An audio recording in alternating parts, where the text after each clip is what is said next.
I'm Logan Crawford, and right now on the Spotlight Network, we're unraveling a thrilling tale of time travel and intergalactic survival with an amazing author. His name is F.J. Falone, and he has penned a powerful book. It is called Time Messenger.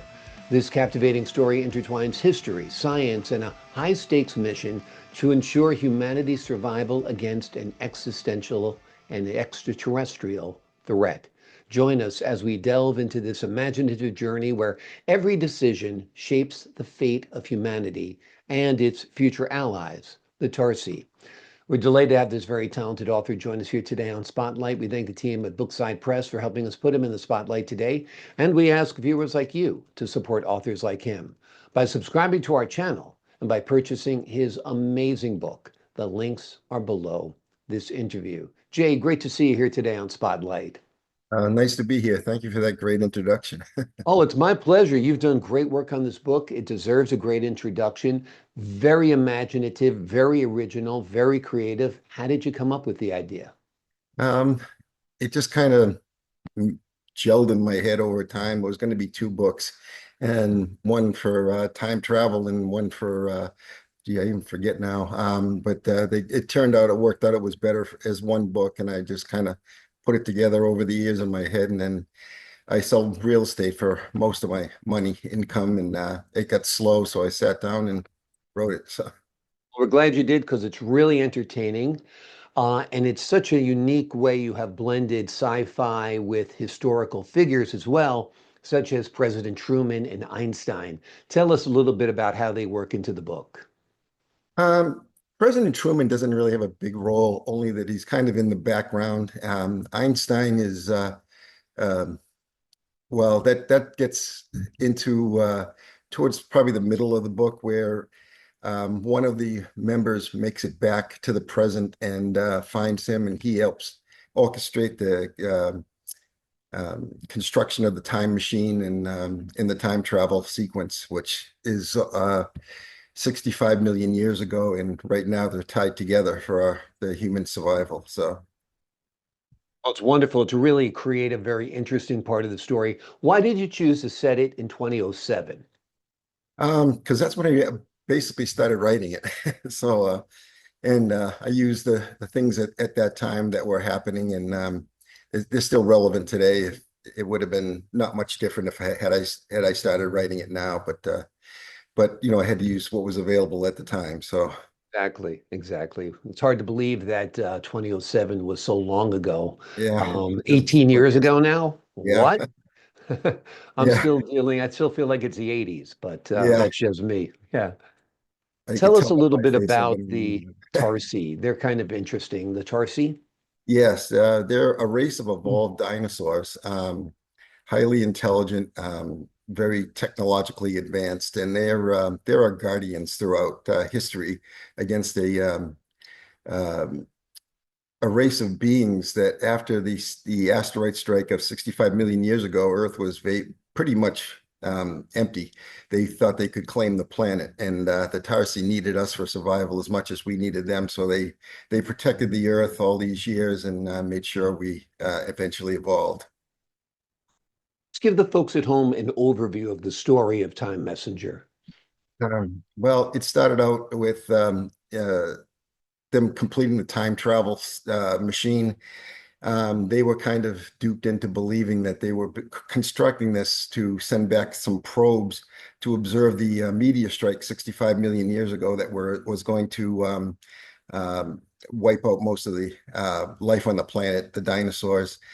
And as they progressed, this enigmatic figure, Mr. Ross, was relaying basically information back to the U.S. government, and they were constructing a much larger version of the time travel machine to send some people back to talk to the Tarsi and warn them of the asteroid strike that was approaching.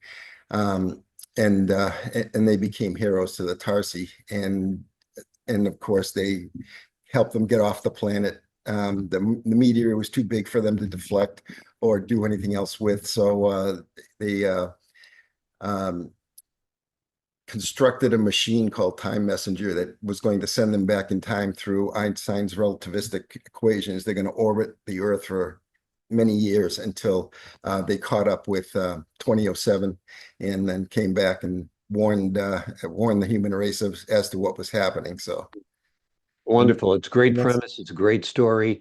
Talk to us a little about time travel and how it works in your book.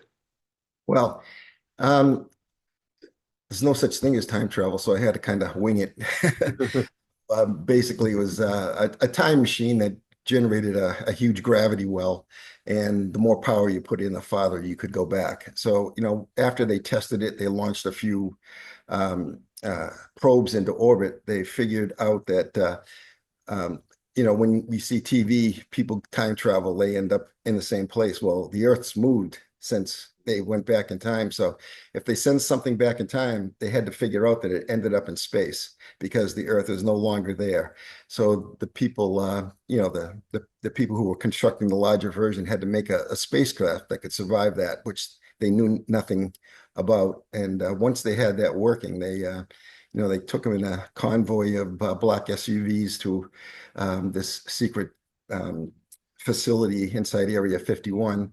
And they told them we were just going to test it out. And then a large power surge hit. As it turns out, it was this race that was trying to prevent them from going back, surged the power and sent them back all 65 million years, um, which was the date they had programmed in to record the probe.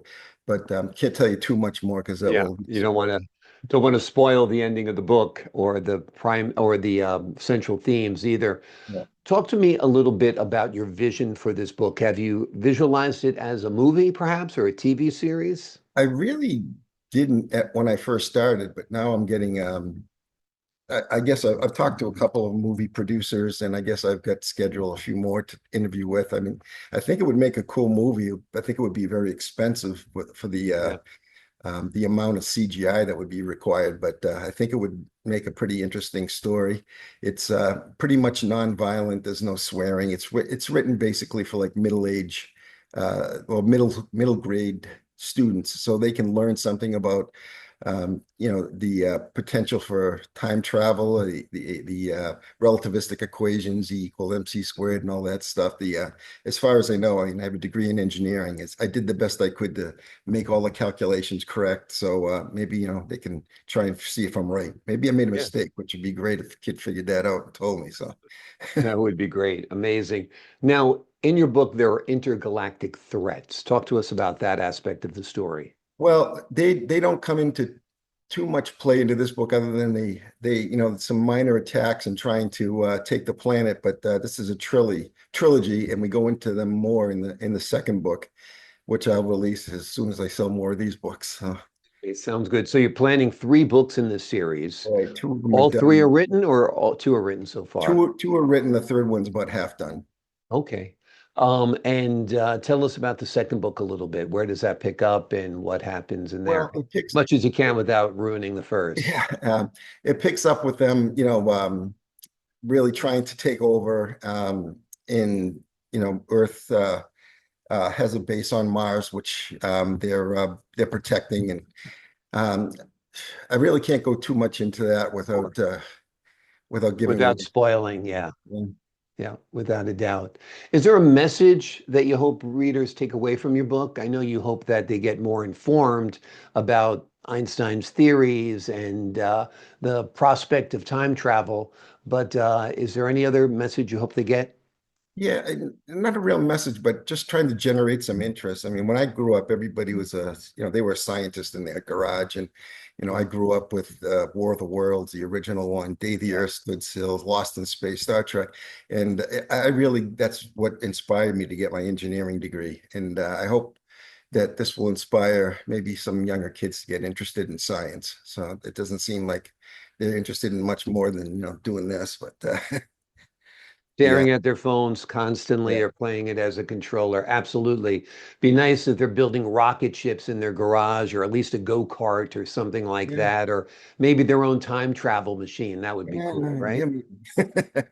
but yeah, I did that. I built rockets, the Estes rockets, and we launched those and go-kart, an Yeah, old motor off a air compressor. And, I did all that stuff just for fun. So I like exactly. find out Well, how much fun science can be. So those are great learning experiences. Yeah, I spent my life as a child taking the wheels off of shopping carts and turning those wheels into go-karts, yeah, and that kind of stuff. And you really do learn valuable lessons when you get out there, use your brain, use your head, use your imagination.